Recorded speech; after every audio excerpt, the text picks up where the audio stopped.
Ils se sont donné rendez-vous sur la place des Martyrs à Tripoli pour manifester. À travers cette mobilisation, ces centaines de Libyens veulent dénoncer la participation à la présidentielle de Saif al-Islam Kadhafi, fils cadet de Muammar Kadhafi et du maréchal Khalifa Haftar, des candidats qui doivent être départagés via les urnes le 24 décembre prochain.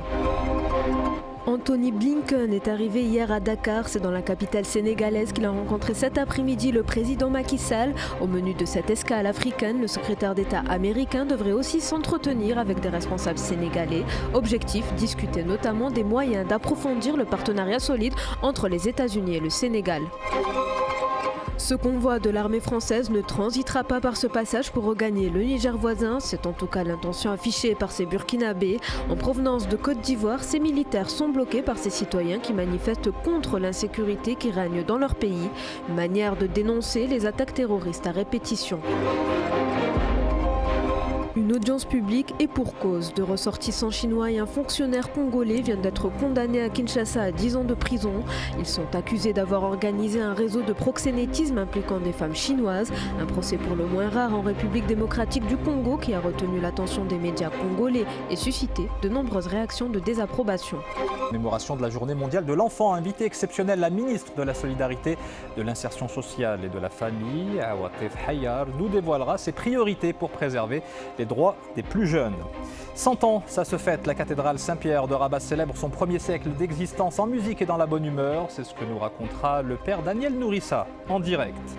La vie au temps du Covid-19 sur fond de vaccination, nous irons à la rencontre des habitants de Nado qui savourent la liberté recouvrée tout en veillant à respecter les gestes barrières.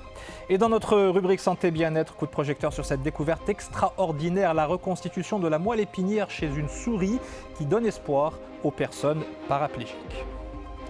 Chaque année, le 20 novembre est consacré aux droits de l'enfant. La Convention internationale qui les protège a vu le jour en 1989. Pour sa part, le Maroc l'a ratifié en 1993. 28 ans après, le sujet est toujours d'actualité, que ce soit sur le terrain de l'éducation, de la santé ou de l'égalité. L'étude a également montré que la jeunesse marocaine souhaiterait vivre dans un monde moins marqué par les discriminations, où les décideurs seraient plus à l'écoute de ses revendications et de ses préoccupations. Dans le royaume, 58% des 15-24 ans estiment qu'ils doivent être pris en considération par les décideurs. L'étude menée par l'UNICEF s'est basée sur les réponses de plus de 20 000 enfants et adolescents issus de 21 pays à travers le monde.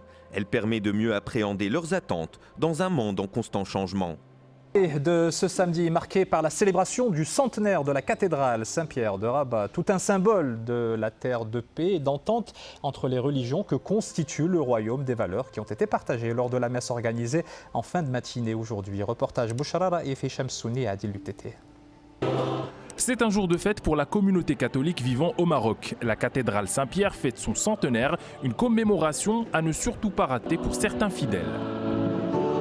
J'habite à Meknès, mais aujourd'hui pour nous c'est une grande joie d'être ensemble pour célébrer 100 ans de cette belle église. En même temps, au milieu de ce peuple qui nous accueille. Et à la faveur de ces indicateurs, la vie reprend tout doucement son cours, même si le répit est fragile, une précarité dont sont conscients les habitants de Nador, ce qui ne les empêche pas de profiter pleinement d'une certaine liberté retrouvée. Ambiance avec Mamadou Diaye, Fouad Azouzé et Farid Raïtou. Profiter du soleil, d'une journée de congé sans se soucier de l'heure, toute chose qui semblait appartenir à une autre époque et que les habitants de Nador découvrent à nouveau avec l'allègement des mesures restrictives dans ce contexte de crise sanitaire. Je souhaite que la situation s'améliore davantage tout en continuant de respecter les mesures barrières. Et tout de suite, dans notre rubrique Santé Bien-être, je vous propose d'explorer une prouesse extraordinaire réalisée par un laboratoire de recherche américain. L'équipe de la Northwestern University menée par Samuel Stupp vient de développer un médicament d'un nouveau genre qui a permis de la régénération des cellules de la moelle épinière. Conséquence, une souris dont la colonne vertébrale avait été sectionnée a pu de nouveau marcher au bout de 4 semaines de traitement. L'étude publiée dans la revue Science devrait donner lieu dans les prochains mois à des essais sur des êtres humains. Il n'est jamais trop tard pour se réjouir d'une bonne nouvelle. C'est ce que l'on se dit en ce moment même à Essaouira, 2 ans après l'inscription de l'Argnawa au patrimoine culturel et immatériel de l'UNESCO. L'heure est à la fête au cœur de la cité des Alizés. Ambiance avec Oussama Al-Bqali et Amin Haddou. Les turbans sont resserrés, les plus belles coiffes portées.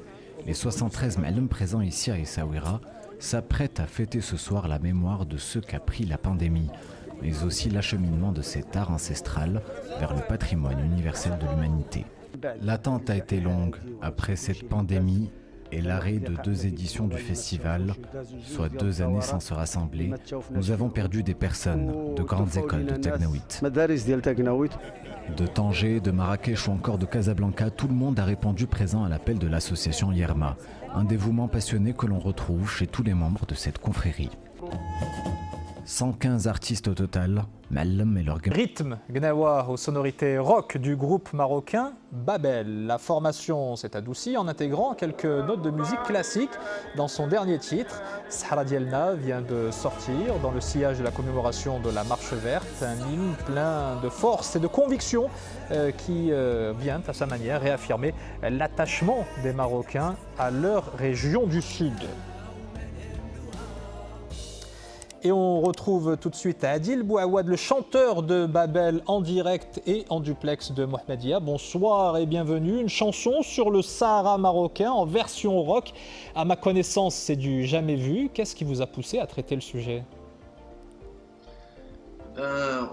Merci pour l'invitation. En fait, c'était une idée partagée entre Moufid Sbahi, notre manager, et moi-même qui nous a fait présenter le grand monsieur, le grand chef d'orchestre Rachid El-Ghlali. La chanson a été enregistrée